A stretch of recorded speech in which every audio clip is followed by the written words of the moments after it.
This is a message to every parent out there trying their absolute hardest. You are doing just fine. If your kid's eating, breathing, still capable of sleeping, and they're not constipated, then you really don't have much to worry about. I see this with a lot of stuff having to do with new parents, and I myself have gone through this. There comes a point to everyone's parenthood where you start wondering to yourself, am I doing enough? Me personally, I've gone through this myself. I'm still going through with it even today. A lot of things people have to consider is that every kid learns things at different paces. Not to mention, every kid is going to learn everything the same way as another one. I myself have always been more of a hands-on learner. I don't really learn much when it comes down to books. I don't know if that has to do with my ADHD or if it's just the way I am, but it could be a factor. But one thing I feel like every parent needs to hear is that if you're trying your hardest, then you're doing enough.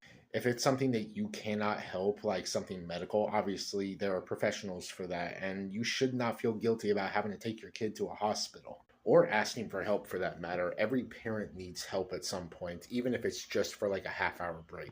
And yes, I am aware that not every parent has the luxury of, having someone else watch their kid for a half hour so they can take something as simple as a nap or go out on a date for that matter. Because I am not ignorant to the fact that there are definitely single parents out there. So this is considerably a lot harder for them. But if you're a single parent and you're still managing to keep your kid alive, regardless of all the odds stacked against you, kudos. I know plenty of people who are able to be a solo parent and they can surprisingly make it look like they don't have any trouble when they're struggling the worst. Really, I think that parents don't get enough credit for all the work that we do have to do, and this is just my way of saying you've done a good job so far. So long as you have not done anything to hurt your kid, you're doing great. And obviously, there are the hard days where you just feel like everything is going against you.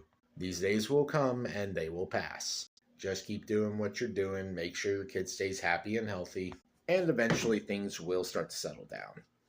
All I know is that when I was first a parent, there weren't a lot of people that were telling us, hey, you're doing just fine. I mean, outside of, initial family. That's all I have to say. If I made your day better, great.